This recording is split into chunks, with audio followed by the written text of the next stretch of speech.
جو کمٹمنٹ نظر آتی ہے وتھ کاز، یہ انہی کا خاصہ تھی اور ہے اور رہے گی، اور ہم سب لوگ ان کی زندگی سے اور ان کی کتابوں سے اور انسپائر ہوتے رہیں گے. مدثر حسین راجپوت صاحب، ذرا شخصیات ہیں ہمارے سامنے مقبوضہ کشمیر کے اندر، ایک ہے شیخ عبداللہ جی اور ایک ہیں سید علی گیلانی. دونوں کی زندگی ہمارے سامنے موجود ہے. ایک نے آواز شروع میں کشمیریوں کی بات کی، لیکن بعد میں پھر سارے کے سارے معاملات وہ بھارت نواز ہو گیا، اس نے اپنے مفادات حاصل کیے، اس کی اولادوں نے اپنے مفادات حاصل کیے. اور دوسرا وہ شخصیت جس نے پوری زندگی بھارت کو ایکسپوز کیا اور کوئی ایک مفاد بھی کوئی ثابت، بلکہ انہوں نے یہ کہا کہ اگر ہمیں ہندوستان کشمیر کی سڑکیں سونے کی بھی بنا کے دے پھر بھی اپنے موقف سے پیچھے نہیں ہٹیں گے. کشمیری اس وقت جو ہیں وہ پاکستانیت کا جو نعرہ کشمیر کے اندر کھڑے ہو کر ہم پاکستانی ہیں، پاکستان ہمارا ہے، انہوں نے بلند کیا تھا، کس قدر اس نعرے پہ اس کے پیروکار ہیں اور اس پہ کار فرما ہیں؟ سید علی گیلانی صاحب جیسے کہ تمام مہمانوں نے ذکر کیا، وہ ایک بڑی اہم شخصیت ہیں اور آج کشمیر کے کاز میں ان کا بڑا اہم نام ہے. آج حریت قیادت کے طور پر ساتھ میں اگر ان کو بطور انہوں نے جیسے پارلیمنٹ میں کشمیر کی پارلیمنٹ میں گئے تو سیاستدان کے طور پہ بھی کشمیر کی آواز اٹھائی، جب حریت قیادت کے طور پہ تب بھی کشمیر کی آواز اٹھائی، انہوں نے جب لکھا تب بھی کشمیر کی آواز اٹھائی.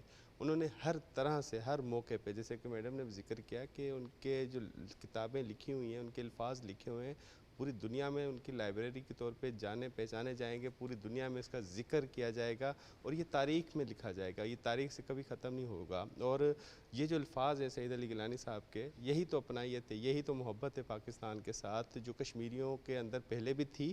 سید علی گیلانی نے اس کو اور اجاگر کیا اور وہ محبت ان کے جانے کے 4 سال اب آج کر رہے ہیں، 4 سال گزرنے کے بعد بھی آج بھی کشمیریوں کے اندر یہ محبت ہے پاکستان کے ساتھ. آپ دیکھ لیں کہ کشمیری کتنے مظالم برداشت کر رہے ہیں. یہ مظالم سید علی گیلانی صاحب کی مثال لے لیں، نظر بند تھے تب بھی ان کی وفات ہوئی اور اس وقت ہم شہید کیوں کہتے ہیں؟ اسی لیے تو ان کو شہید کہا جاتا ہے کہ انہوں نے زندگی اسیری میں گزاری، ان کو باہر نکلنے نہیں دیا گیا. ان کا پاسپورٹ 1981 سے ضبط تھا، اگر میں غلط نہیں ہوں بٹ صاحب، ایسا ہی ہے؟ جی بالکل جی، ان کا پاسپورٹ ضبط تھا، نظر بندی میں تھے، ان کی خواہش کے مطابق ان کو وہاں پہ تدفین ان کی نہیں ہو پا سکی. آپ دیکھیں ان کو صحت کی سہولیات نہیں میسر کرنے دی گئی. بطور حریت کیا ایک لیڈر تھے، ایک جدوجہد کے لیڈر تھے. آپ جنیوا کنونشن کے تحت، انٹرنیشنل قوانین کے تحت ہی دیکھ لیں، بھارت کا جو جمہوری چہرہ جو ایکسپوز کیا وہ سید علی گیلانی صاحب نے ایکسپوز کیا. اور اگر وہ یہ ایکسپوز نہ کرتے، دنیا کو پتہ چل گیا کہ ایک سیاسی لیڈر کو، ایک حریت لیڈر کو کوئی سہولت نہیں دی جاتی. ان کو ان کے جستے خاکی سے ڈر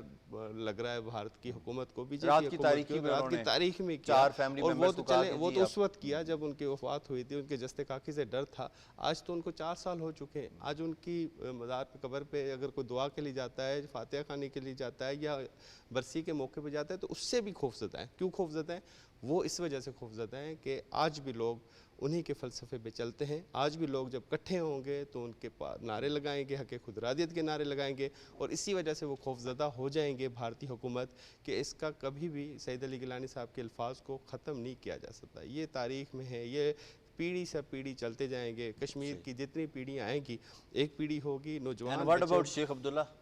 شیخ عبداللہ کا تو معاوضہ نہیں کہہ سکتا نا اس کا. تو وہ تو آپ کو پتہ ہے کہ انہوں نے جو شروع میں کیا اور اس کے بعد پھر مسلسل برسر اقتدار رہے، ایک کٹ پتلی وزیر اعلیٰ کے طور پر چلتے رہے. کشمیریوں نے دیکھ لیا کہ ہمارے ساتھ مخلص کون ہے، سنسیئر کون ہے. کشمیریوں کو پتہ ہے اس چیز کو، کوئی شک نہیں. کشمیریوں کو پتہ ہے کہ ہمارے ساتھ مخلص کون ہے. یہ سید علی گیلانی اور اس کے علاوہ جو حریت قیادت ہے آج بھی موجود ہے، آج بھی نظر بند ہے، یہ مخلص ہیں، یہ جدوجہد کر رہے ہیں. جو مخلص نہیں ہیں وہ برسر اقتدار ہیں، انہوں نے فائدے لیے ہیں، انہوں نے لوازمات لیے ہیں، انہوں نے سپورٹ کی. اگر میں آپ کو ایک چیز بتاؤں کہ یہ لوگ آج فائدہ نہ لیتے، شیخ عبداللہ یا اس کی فیملی یہ فائدہ نہ لیتے تو مسئلہ کشمیر اقوام متحدہ کی قراردادوں کے مطابق کب کا حل ہو چکا.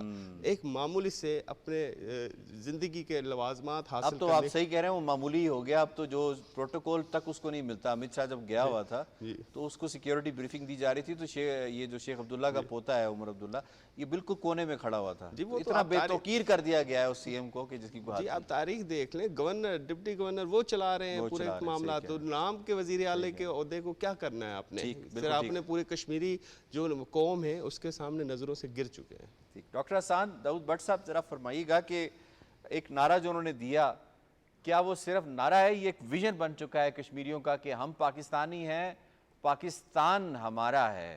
ذرا اس حوالے سے بتائیے گا، اور خاص طور پہ جو ان کی محبت ہے، انہوں نے اس دن میں کشمیریوں کو ان کی قبر پہ جانے نہیں دیا، ان کے مزار پہ جانے نہیں دیا گیا، تو کیا ان کی دل سے وہ محبت نکالی جا سکتی ہے جو کشمیریوں کے دل میں ان کے لیے ہے؟ وہ قومیں ہی ترقی کرتی ہیں اور وہی قومیں ان کا نام رہتا ہے جو اپنے ہیروز کو پہچان رکھتے ہیں. کیونکہ میں ہمیشہ سمجھتا ہوں کہ جو فیوچر میں ہونا ہوتا ہے اس کا آپ کی پاسٹ سے اور آپ کی ہسٹری سے تعلق ہے. اور آپ کی پاسٹ اور آپ کی ہسٹری کو وہی لوگ اجاگر کرتے ہیں جنہوں نے قربانیاں دی ہوتی ہیں، سیکریفائسز دی ہوتی ہیں، اور وہ قربانیاں نیکسٹ جنریشن تک ٹرانسفر کی جائیں تاکہ ان کو پتہ ہو کہ یہ کیا کچھ نہیں کیا گیا کشمیریوں کے ساتھ اور کشمیری لیڈروں کے ساتھ. سو آئی تھنک یہ بات کہ آپ کسی کو کسی قبر میں نہ جانے دیں یا اس قبرستان کی طرف نہ جانے دیں، یا موومنٹ کو آج کے اس دور میں جہاں پہ انفارمیشن کے ایکسیس ہے اور ہر سورس کے ذریعے انفارمیشن کی جاتی ہے، ایسے میئر کرنا آپ کی ڈرپوکی ہی ظاہر کرتی ہے اور کسی بھی صورت یہ روکا نہیں جا سکتا.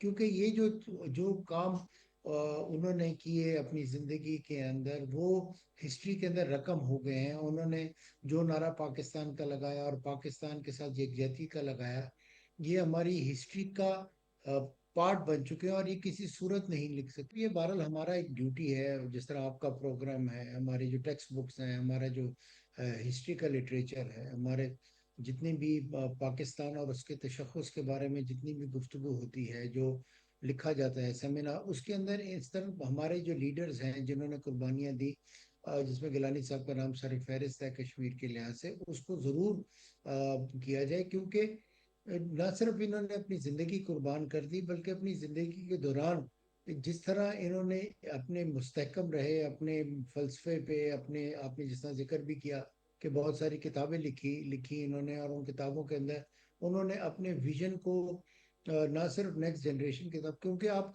قبر جمع جانے سے روک سکتے ہیں، لیکن وہ کتابیں جو لکھی گئی ہیں، جو انٹرنیٹ پہ اویلیبل ہیں، وہ انفارمیشن جو انٹرنیٹ پہ اویلیبل ہے، وہ تو آپ نہیں لے سکتے نا. وہ تو آپ لوگوں کو ہسٹری کے جو راک ہیں ان سے نہیں ہٹا سکتے. تو میرے خیال میں ان کا رول بہت بہت سگنیفیکنٹ ہے.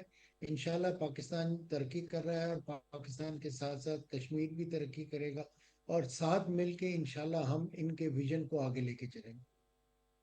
جی ٹھیک، آپ کو پوائنٹ آ گیا. مشتاق صاحب، اس سے پہلے میں اگلے موضوع کو سٹارٹ کر فرمائیے گا کہ ایک پیغام انہوں نے اپنی پوری زندگی، ان کی زندگی ایک مجسم ہے، سبق ہے، وہ انہوں نے دیا، اس کو ہم نے آگے لے کر چلنا ہے. کشمیری یوتھ قائد حریت کا پیغام کتنی اہم طور پہ سمجھتی ہے، ان کے ویژن کو کتنا سمجھتی ہے، اور خاص طور پہ دنیا کو ان کے بارے میں مزید جاننے کی کتنی ضرورت ہے؟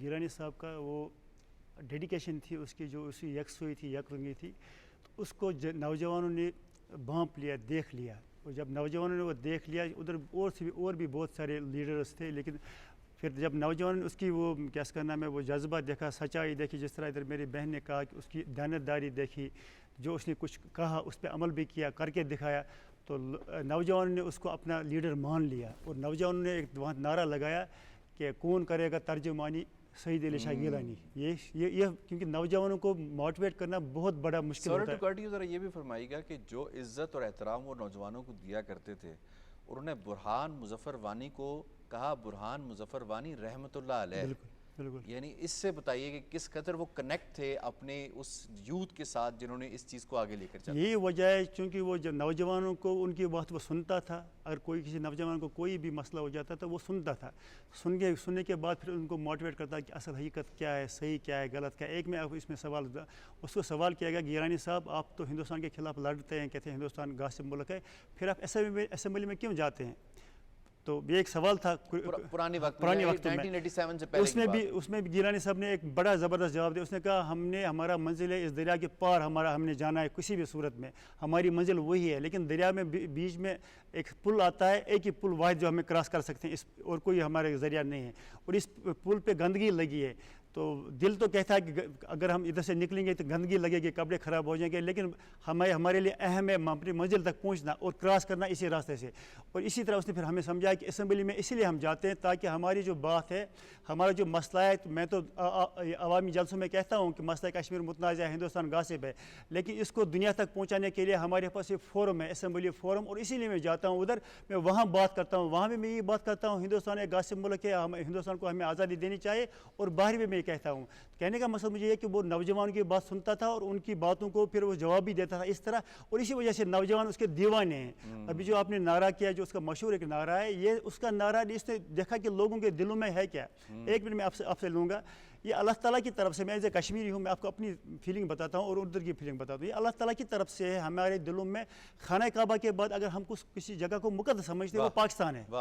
اگر ہم خانہ کعبہ کے بعد, یہ سب کشمیر کے وجہ ہے کہ جسد خاکی جب لپیٹا جاتا ہے تو جھنڈے پہ لپیٹا جاتا ہے, پاکستان کے پرچم میں لپیٹے جاتے ہیں. تو یہ انتہائی محبت, اور ہندوستان کو پتہ ہے, ہندوستان نے جہاں اس نے ظلم کیا کشمیر پہ, وہاں اس نے بہت ساری لالچیں دی. جس طرح آپ نے ابھی فرمایا کہ گیلانی صاحب کا ایک مشہور قول ہے, جب وہاں مودی آیا تھا, مودی نے ایک پیکیج دیا تھا, 12,000 کروڑ روپیہ دیا تھا کشمیریوں کو, لیکن گیلانی صاحب نے اس وقت کہا اگر بھارت ہمارے سڑکوں پہ تارکول کے بجائے سونا بھی بچھا دے پھر بھی ہم ان سے آزادی مانگیں گے. یہ تھا وہ ویژن, یہ تھا وہ ڈیڈیکیشن, یہ تھا وہ اپنے جو اس نے نعرہ دیا تھا اس پہ ثابت قدمی. اور اسی وجہ سے نوجوان اس کے فدائی تھے, اور آج بھی نوجوان, بالکل آج بھی, اگرچہ آج وہاں 10 لاکھ لوگ فوجیوں کا پہرا ہے, مسلح ہے, ان کا ظلم و ستم ہے, یہ تاریخ انہیں دبائی لیکن ختم نہیں ہوئی.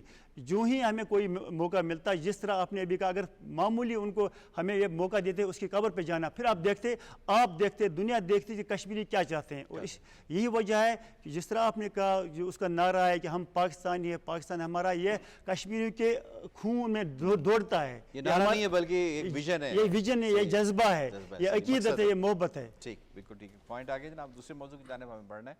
دوسرے موضوع میں ہم بات کریں گے نریندر مودی کی, اور اس کی جو فاشسٹ رجیم ہے اس کی سبکی نہ صرف ہندوستان کے اندر ہو رہی ہے, پاکستان کے ساتھ مارکہ حق کے دوران ہوئی, اس کے بعد جو ہوئی, اب وہ جہاں جہاں جاتا ہے وہ ہزیمت کا نشان بنتا جاتا ہے. اس نے جیسے دیکھا کہ امریکہ اب اس کو اپنی اوقات یاد دلا رہا ہے, اور امریکہ بتا رہا ہے کہ تم کیا ہو, تمہاری economy is a dead economy. خود پریزیڈنٹ ٹرمپ کہہ چکے ہیں, یہ میں نہیں کہہ رہا. اس کے بعد انہوں نے کہا کہ اچھا ہم اپنی یو ٹرن لیتے ہیں اپنی فارن پالیسی کے اندر, خارجہ پالیسی کے اندر, اور انہوں نے چین کے ساتھ اپنی رغبت بڑھانا شروع کی. وہ چین جو انہیں بہت اچھے طریقے سے جانتا ہے, 1962 سے جانتا ہے جب ان کی درگت بنائی گئی تھی, اور یہ ہندوستان اس کو نہیں بھولا ابھی تک.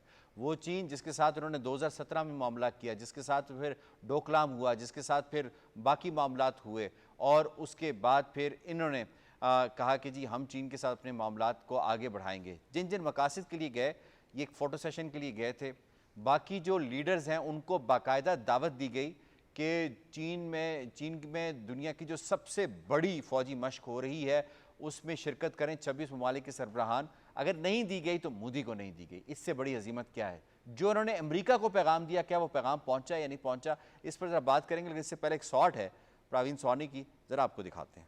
The recent meeting between Prime Minister Modi and President Xi Jinping that happened on the sidelines of the SCO summit in China. It was clear after the meeting that ties between the two countries will not be normal, they will not be strategic, and the cooperation between the two will be limited, and this relationship will neither be stable nor far-reaching.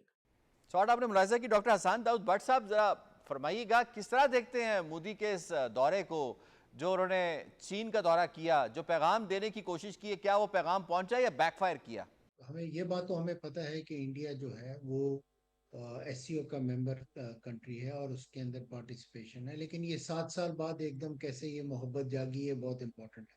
کیا یہ محبت اس لیے جاگی کہ امریکہ نے آپ کے اوپر, جس طرح آپ نے بھی کہا کہ سبکی ہو رہی ہے, ٹریڈ کے بارے میں باتیں ہو رہی ہیں, اس لیے ہو رہی ہے, یا اب انٹرنلی بھی اور ایکسٹرنلی بھی مودی کے اوپر جو پریشر ہے, کیا اس کی وجہ سے ہو رہا ہے؟ تو میرا خیال یہ ہے کہ نہ صرف یہ ایکسٹرنل ریزنز ہیں بلکہ انٹرنلی بھی مودی جس طرح بالکل آئسولیشن میں چلا گیا, اور جس طرح پاکستان نے اس کو نہ صرف ملٹری فرنٹ میں بلکہ ڈپلومیٹک اور میڈیا فرنٹ میں جس طرح ان کو چپت لگائی ہے, میں تو یہ کہوں گا, تو وہ یہ بہت ضروری ہے، اور اسی لیے وہ بار بار لوگوں کے ہاتھ پکڑ کے آگے بڑھ کے ان کے ساتھ ملنے کی کوشش کرتا ہے. لیکن میرا خیال ہے کہ پریزیڈنٹ شہباز شریف نے جس طرح گریس کا مظاہرہ کیا ہے، اور جو انہوں نے باڈی لینگویج الحمدللہ جس طرح ہمیں فتوحات پہ فتوحات ہوئی ہیں، اس کے بعد جس طرح باڈی لینگویج تھی یہ ہمیں کلیئرلی نظر آیا. اور سملرلی جب بیجنگ والے جو پریڈ تھی، ملٹری پریڈ، جو کہ چائنا کے لیے بہت بہت سگنیفیکنٹ ایونٹ تھا، اس کے اندر جس طرح پرائم منسٹر شہباز شریف کو امپورٹنس دی گئی، اور جس طرح انٹری ہوئی لیڈرز کی، اور وہاں پر نہ انوائٹ کرنا پرائم منسٹر مودی کو، آئی تھنک یہ کلیئرلی سائنز ہے کہ چائنا جو ہے وہ لانگ ٹرم پلاننگ کرتا ہے، اور وہ ہسٹری کو ضرور اٹیچ کرتا ہے، جیسا میں نے پہلے بھی کہا کہ ہسٹری کو دیکھتا ہے کہ کس طرح ٹرانزیکشنل اپروچ لوگ رکھتے ہیں، ممالک رکھتے ہیں. کیونکہ یہ نہیں ہو سکتا کہ آپ ایک ایونٹ کی وجہ سے اپنے روابط بہتر کرنے کی کوشش کریں. یہ بالکل نہیں ہو سکتا. بالکل بائیلیٹرل ریلیشن شپ امپروو ہونے کی اچھا ضرورت ڈاکٹر ہے، صاحب، اس یہ ذرا خطے کو فرمائیے گا ضرورت ہے. کہ کس طرح سے ایس سی او کے فورم کو ہندوستان نے بھی کنٹروورشل بنانے کی ایک مرتبہ پھر کوشش کی، جب اس نے آذربائیجان کے حوالے سے اپنا اعتراض رجسٹر کروایا بطور رکن، اور اس کو ووٹ نہیں دیا، مخالفت کر دی. جس طرح سے انہوں نے حال کیا سارک کا، کیا یہی مقاصد وہ ایس سی او کے حوالے سے رکھنا چاہتے ہیں؟ اس پہ کس حد تک ان کو ناکامی ہو رہی ہے؟ دیکھیے، ناکامی تو بہت سارے فرنٹس میں ہو رہی ہے، اور کلیئرلی نظر آ رہا ہے کہ جو پرائم منسٹر مودی کا جو ایجنڈا تھا ویسٹ کے ساتھ اپنے آپ کو الائن کرنے کا، وہ فیل ہوا. اب وہ ایسٹ کے ساتھ اپنے آپ کو گلوبل ساؤتھ کے ساتھ الائن کرنے کی کوشش کر رہے ہیں.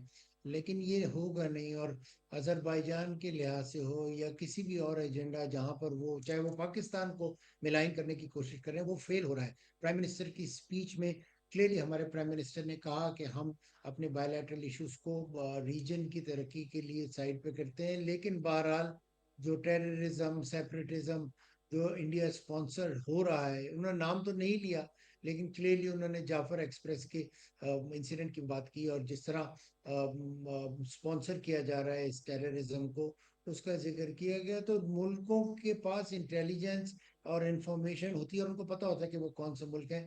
اسی لیے پھر ان کو ہر جگہ پہ ہر ایجنڈا میں نہ صرف چیلنج مل رہا ہے بلکہ سبکی ہو رہی ہے. اور اگر انہوں نے اپنی روش چینج نہیں کی تو یہ یقینی طور پہ اس میں اور زیادہ ان کو ذلت اٹھانی پڑے گی.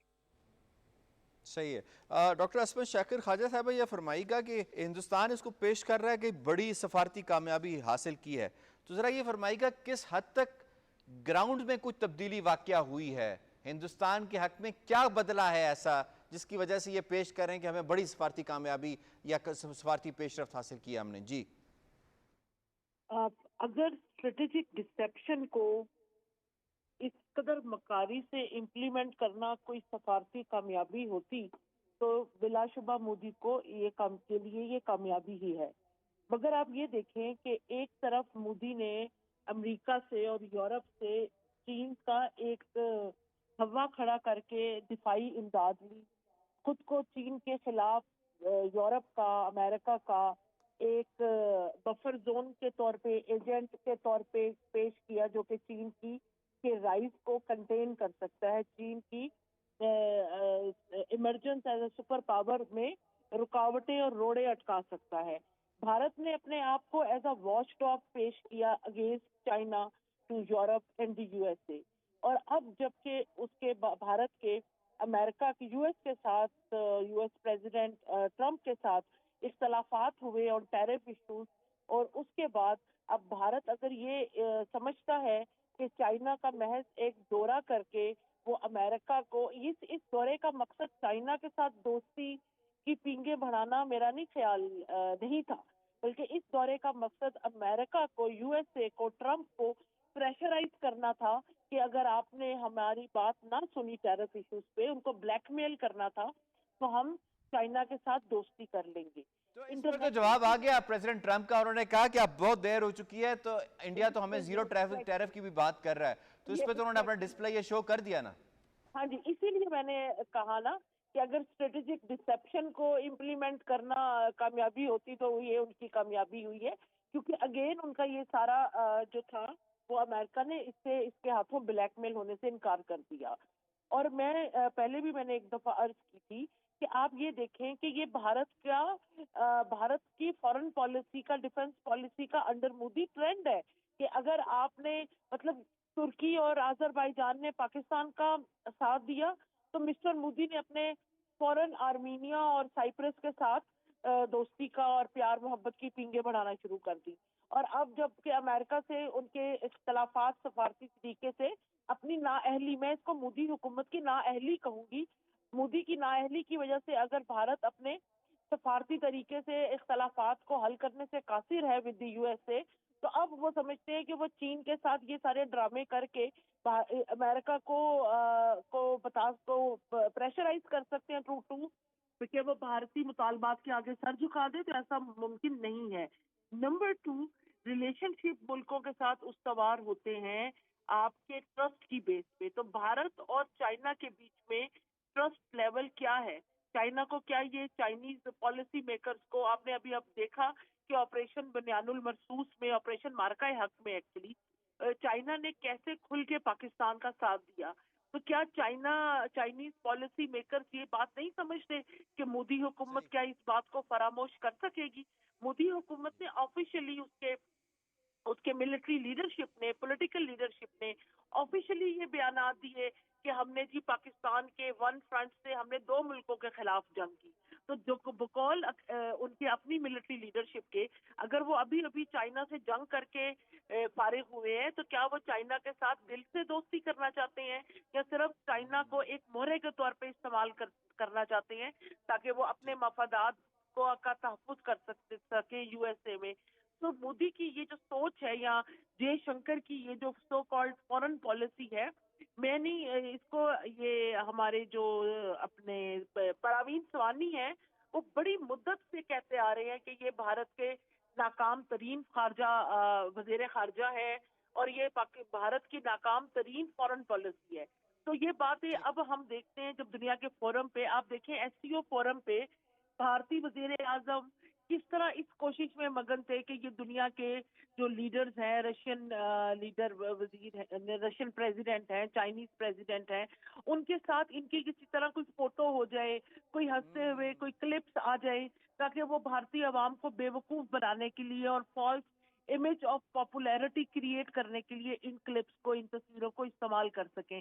مگر ان کو یہ بات نہیں پتا کہ سفارتکاری کلپس کی اور اس طرح کی میڈیا ریپرزنٹیشن کی بیس پہ نہیں بلکہ دیرپا اصولوں اور دیرپا پالیسیز کی بیس پہ چلتی ہے اور کامیاب ہوتی ہے. اور بھارت کی خارجہ اور دفاعی پالیسی کا حال ابھی ہم سب دیکھ ہی رہے ہیں کہ کیا ہو رہا ہے. اور تو اور میں آپ کی توجہ اس جانب بھی مبذول کرانا چاہوں گی کہ ابھی recently F A T F نے بھی بھارت کے اکنامک ٹرانسپیرنسی پہ، فائنینشیل اسٹرکچرز پہ اعتراضات اٹھائے ہیں. تو بجائے ان میڈیا سیوی اقدامات کے بھارتی وزیر اعظم کو چاہیے کہ ایف اے ٹی ایف کے اعتراضات کا بغور جائزہ لیں اور ایکچولی آن گراؤنڈ اپنے ملک کی آپ نٹ شیل میں یہ کہیں گی کہ مکمل طور پہ ناکام دورہ تھا، کوئی مقصد حاصل نہیں کر سکا انڈیا؟ آف کورس اس دورے کا مقصد امریکہ کو پریشرائز کرنا تھا نا، تو وہ تو نہیں کر سکا. ٹھیک، آپ کا پوائنٹ آگے. میں مدثر کو اس میں انوالو کو یہ فرمائے گا کہ جے شنکر ان کا لیزر مین وہ کدھر تھا؟ حالانکہ ہم نے دیکھا جتنے بھی سربراہان مملکت تھے ان کے ساتھ جو وزرائے خارجہ وہ تو موجود تھے. یہ شخص 2019 سے براجمان ہے اس مسند کے اوپر، اب تو کہیں نظر نہیں آتا. لگتا ہے اس کی اب اننگز ختم ہو گئی ہے. جی بالکل. اور میں یہاں پہ یہ ضرور کہوں گا کہ بی جے پی اور نریندر مودی کی حکومت بھی ہتھی اور جپھی والی جو ڈپلومیسی وہ ختم ہو گئی ہے. وہ کوشش کرتے تھے ہتھی ڈالتے تھے اور جپھی ڈالتے تھے اور دنیا کو اس مرتبہ ایس یو میں تو کوئی ہتھی جپھی نہیں نہیں ڈالنے کی کوشش کی. بعد میں اس کو دیکھا کہ ہم اپنے عوام کو بیوقوف تو بنا نہیں سکتے، کلپ ہی نہیں ملا، ہتھی اور جپھی ناکام ہو گئی.